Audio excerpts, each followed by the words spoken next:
De igual forma, también hay unas exenciones para las empresas que aplican MIPYMES eh, también puede acogerse para no elaborar estados financieros consolidados.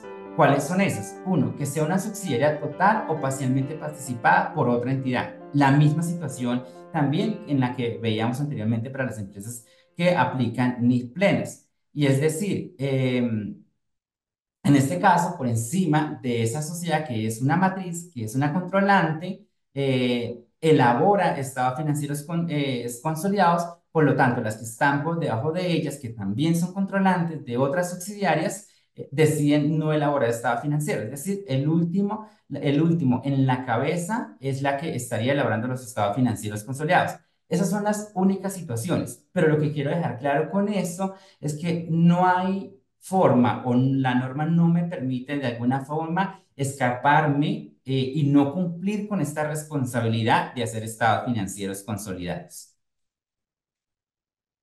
Ahora bien, pasemos a entender qué son los estados financieros combinados, porque muchas veces en la práctica se genera esa confusión entre estados financieros combinados y estados financieros consolidados. Los estados financieros combinados es la sumatoria son los estados financieros de dos o más entidades bajo el control común y adicionalmente la controlante no tiene la obligación de consolidar estados financieros no tiene la obligación de consolidar estados financieros en Colombia. Para hacerlo más práctico y para entenderlo más fácil de manera gráfica, tenemos acá el siguiente escenario. Entonces, ¿quiénes son los obligados a preparar estados financieros consolidados en Colombia? Entonces, tenemos tres escenarios.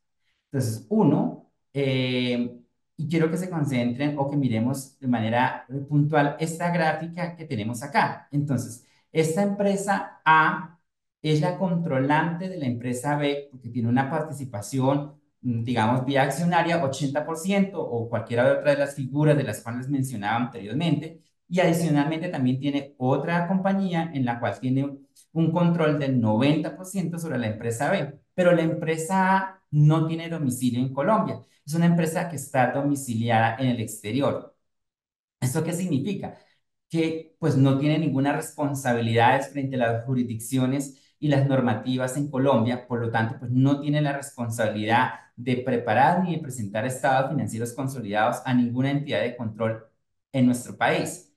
Pero estas empresas, la empresa B y la empresa C, están domiciliadas en Colombia y son, como decía Ivonne, son hermanas, donde la mamá se encuentra en otro país. En ese sentido, estas compañías tendrían la obligación de presentar y elaborar estados financieros combinados, es decir, sumar los estados financieros de la empresa B, juntarlos con los estados financieros de la empresa B, de la empresa C, perdón, y presentarlos a las diferentes entidades de control, de los cuales pues vamos a ver más adelante cuáles son esas entidades de control en Colombia que requieren esos estados financieros.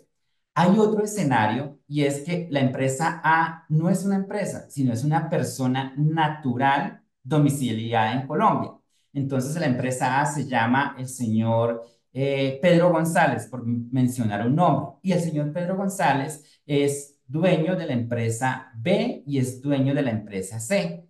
El señor Pedro González no es obligado a llevar contabilidad, por lo tanto, no está obligado a preparar estados financieros, ni está obligado a presentar estados financieros ni individual, de forma individual, ni de manera consolidada. Como las empresas B y la empresa C son partes del mismo dueño, entonces ellas tienen la responsabilidad de preparar y entregar estados financieros combinados a las diferentes entidades de control en Colombia.